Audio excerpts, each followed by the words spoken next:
Margaret had always loved her morning walks. Rain or shine, she would lace up her sneakers and stroll through the quiet suburban streets, greeting neighbors, admiring the flowers, and savoring the crisp air. It was her ritual, a gentle way to stay connected to her body and the world. But now, at 74, her knees ached more than they used to. The walk that once gave her energy now left her sore and tired. Her doctor wasn't surprised. "It happens," he said kindly. "Cartilage wears, joints stiffen, balance changes.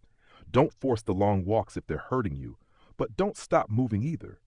Margaret nodded, a little discouraged. "But I want to stay strong." "You can," he said. "Walking's not the only way. There are simple daily habits that work just as well, and in some cases even better for your body right now." That conversation changed everything. Over the next few weeks, Margaret made a few small changes. Nothing dramatic, but the results were real. She didn't become an athlete.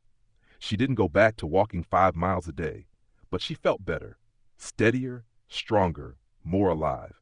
These were the 5 daily habits that became her new foundation. First, she stretched every morning. Not in the old-fashioned toe-touching way. Margaret followed a 5-minute routine she found online made specifically for older adults. It focused on gentle neck rolls, shoulder circles, wrist and ankle rotations, side bends, and light hamstring stretches. At first, her body resisted. Her hips were stiff, her shoulders tight. But by the end of the first week, she noticed something remarkable. She could get out of bed easier. Her morning stiffness faded faster. The little pain she used to accept as just part of aging began to ease. It became her ritual: coffee, then stretching. Sometimes she even lit a candle and played quiet music, turning those 5 minutes into a kind of meditation. Second, she did strength exercises using only her body weight. Margaret never set foot in a gym. She didn't need to. Every day, after her stretch, she stood by the kitchen counter and did 10 wall push-ups. Then she held onto the back of a chair and did 10 gentle squats. Not deep, but enough to feel her legs working. Finally, she stood on one leg at a time, holding her balance for 30 seconds, using the chair for support if needed. It didn't feel like much at first, but over time, she realized she was climbing stairs more confidently. She could carry her groceries without getting winded. And when her grandson dropped his toy and she bent down to pick it up, she didn't hesitate. Third, she practiced mindful movement. Margaret began to move with purpose throughout her day. Instead of walking in loops around the block, she walked slowly and mindfully around her garden.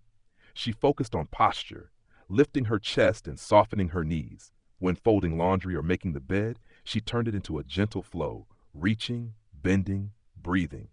Mindful movement wasn't exercise in the traditional sense, but it brought awareness to her body. She noticed tension she used to ignore. She released it, breathed through it. Her body began to feel more like an ally again, not an obstacle. Fourth, she danced. Yes, danced. Not ballroom or anything formal, just her, in the living room, putting on music from her younger days. A little Motown, a little jazz, some old crooner ballads. She swayed, stepped side to side, raised her arms, twisted gently. 5 minutes, sometimes 10. At first, she felt silly, but dancing made her smile. It elevated her heart rate just enough and lifted her spirits even more. On lonely days, it reminded her of joy. On tired days, it gave her energy. She didn't think of it as cardio, but it was exactly what her body and mind needed. Fifth, she breathed. That's all, just breathed. Margaret had read about deep breathing exercises and decided to try them one afternoon when she felt anxious. She sat in her favorite chair, closed her eyes, and inhaled for 4 counts, held for 4, exhaled for 4. At first, it felt strange, too slow, too quiet, but something shifted. Her shoulders dropped, her mind cleared, her heartbeat slowed. Now she did it 3 times a day, after breakfast, in the afternoon, and before bed. Sometimes only for a minute or two. It calmed her nerves, helped her sleep better, and gave her a powerful sense of control over her mood. A few months passed. Her walking pace didn't return to what it once was, and that was okay, because Margaret had found something better, a routine that fit her body as it was now, not the body she had 20 years ago. She moved more freely, laughed more often, and didn't feel like she was fighting against time anymore.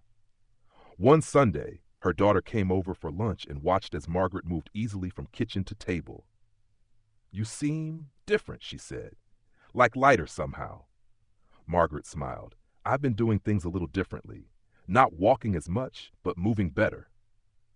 Later that afternoon, her daughter joined her in the living room for a bit of dancing.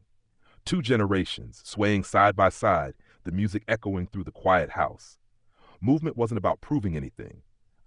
It wasn't about steps counted or miles walked. It was about staying alive in your body, feeling it, honoring it, trusting it. For Margaret, walking less didn't mean doing less. It meant doing smarter.